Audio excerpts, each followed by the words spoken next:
hole number 13 on Northampton, the Delapre golf course, which is just the other side of the trees from the Queen Eleanor Cross, where I've just had a little look at the state of the cross, which will be coming up later in this video. But this is just in effect the December edition of the NQ. And the idea of this is just to try and do things a little differently, get a little modern, and shoot a video edition of the glossy quality local magazine which a group of us, mainly people humouring me, have been producing for nearly 2 years for not much reward, well, mainly the ego boost of people saying nice things, and I'm not flattering myself, I'm flattering the people, the fantastic people who have been writing for NQ and helping me out in all kinds of ways. Hello, this is Alan Moore. I am at the moment filming a spectacularly bizarre film here in the streets of Northampton, which hopefully will somehow manage to rescue the town from its current collapse into an abyss of black damnation. But that said, this should be ready for next Christmas with a bit of luck, assuming that we're having one. But in the meantime, could I just wish the happiest of Christmases and the best of New Year's to the Enquirer and to all of its readers. What's the situation with the Queen Eleanor's Cross at the moment? We're waiting now for the work to be done in April, which is all well and good with this iron core apparently that needs looking at. But we still have the big problem, and this is the worst problem, is that the surface is rapidly deteriorating. And we've got a petition in place, which you can go and get on the council's website, to try and get the council to protect it over the winter, because the cracks are huge, the friability of the surfaces is getting worse, and we'll be lucky to have half the cross left by once we get the winter out of the way. So here's a little panel by the cross that just tells the story. If you can't read it, it says, this cross was erected in 1291 to 94. It is one of 3 surviving crosses from the 12 erected by King Edward I at the stopping places of the funeral cortege of his wife, Queen Eleanor, on its way from Lincoln to London. The design of the original top is unknown, the present broken shaft having been placed in position in 1840. Now this panel behind it tells us something else interesting.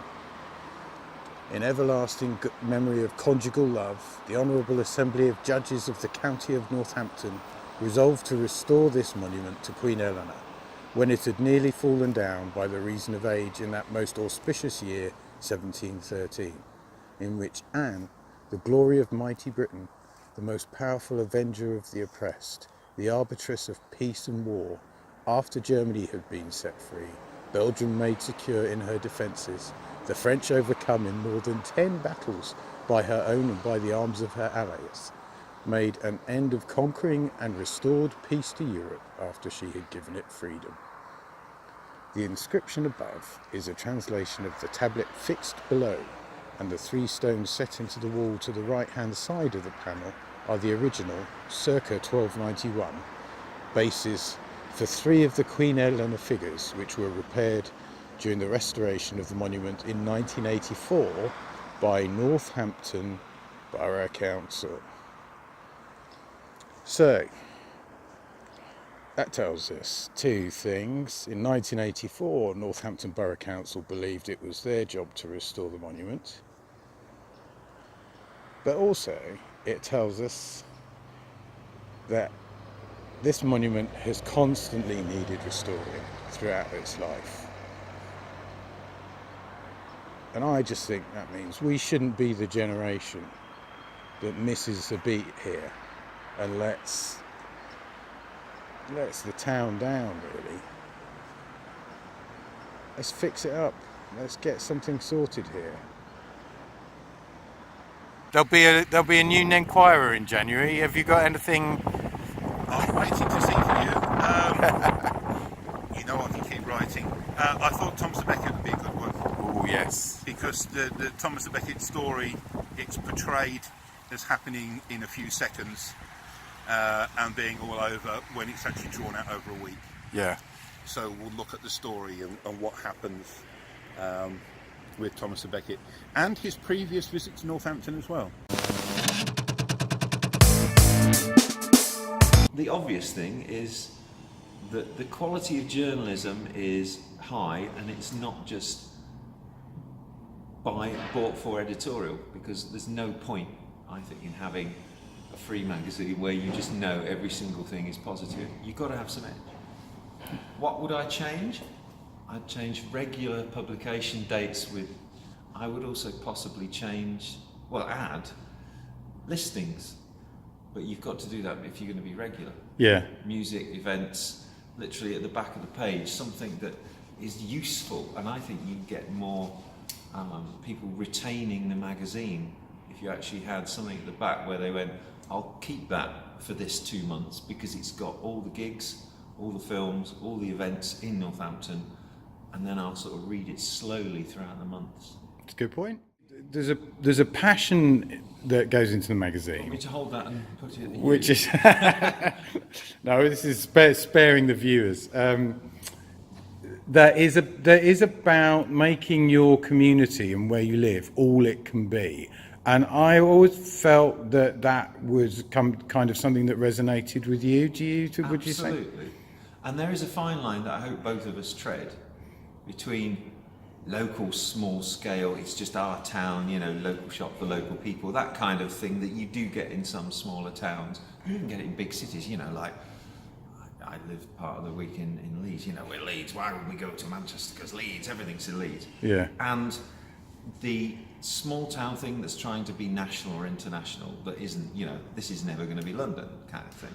So treading the line between having intelligent, connected, almost international outlook, but it's related to things that happen in Northampton is I think the perfect line, and whether either of us get it right is for other people to decide. Yes. Thank you very much. Anything coming up for Christmas while we've got you on? We do indeed. We are opening a bar in the centre of town, which is the news from yesterday basically. We are taking a short lease on what's one Guildhall. It's the Ironstone Corner House that used to be Outlaw Outcast Hair. Yeah. And we're turning it into a cocktail, gin, spirit, cider, hopefully interesting, funky bar with a little bit of DJs at night, and sort of, it's a pop-up, but if it works, it might become permanent.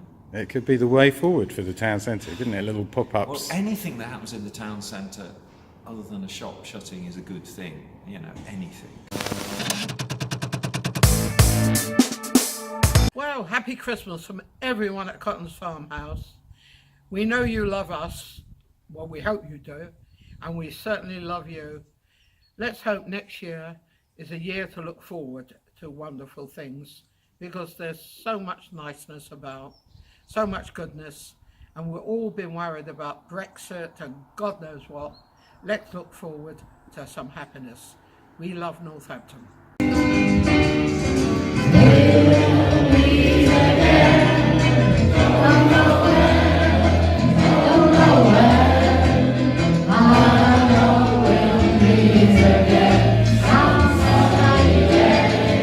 We're here at Cotton's Farmhouse, having just had the fantastic Christmas celebration and sing-song. Always slightly embarrassing to be up and on your feet dancing, but brilliant fun.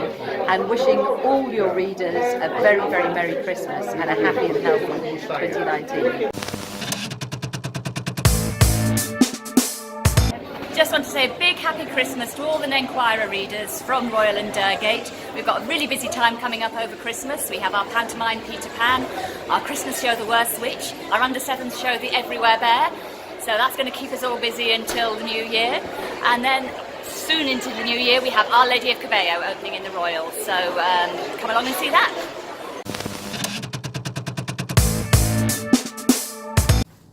Merry Christmas from all of us here at 106.9 NLive. You can follow us all over Christmas and tune in at nliveradio.com or follow us all on NLive 106.9 on Facebook. And of course, I'm going to be broadcasting on Christmas Day. Got some great guests. We've got some musicians coming in on Christmas Day. So yeah, definitely tune in. Merry Christmas and Enquiry, guys.